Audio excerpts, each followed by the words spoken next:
Šī nebūs ne reklāma, ne antireklāma, drīzāk mudinājums paskatīties plašāk.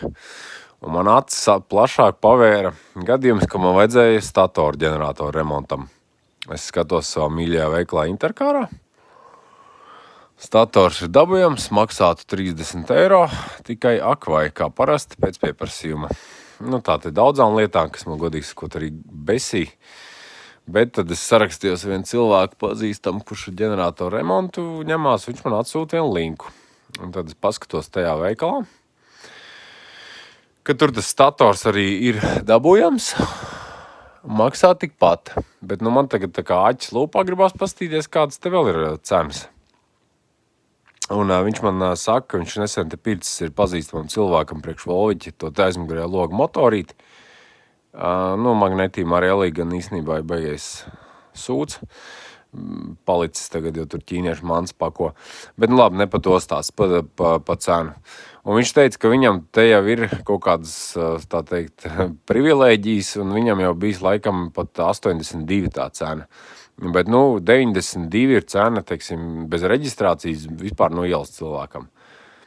Un es paskatījos tajā savā kontā, un man Interkārā sanāk 95 jau, kas ir tātad, pa 3 eiro. Principā dārgāk, bet ir interesanti tā nepareizais loks, ka IC24, kas ir, analogs tam, ka tev nav konta un tu ej vienkārši no malas, tas motoriņš maksā 113 eiro.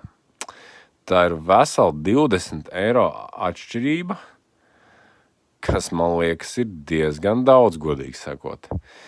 Un šis vairāk nav tā kā kaut kāds antireklāma Interkāram. Šis ir tāds kā mudinājums varbūt pastīties vairākās vietās, jo man te arī, kas man patika, ka te, piemēram, tam motorītim vesela kaudze analogu, cik te viņi ir, es negribu 1, 2, 3, 4, 5, 6, 7, 8 varianti, ko izvēlēties.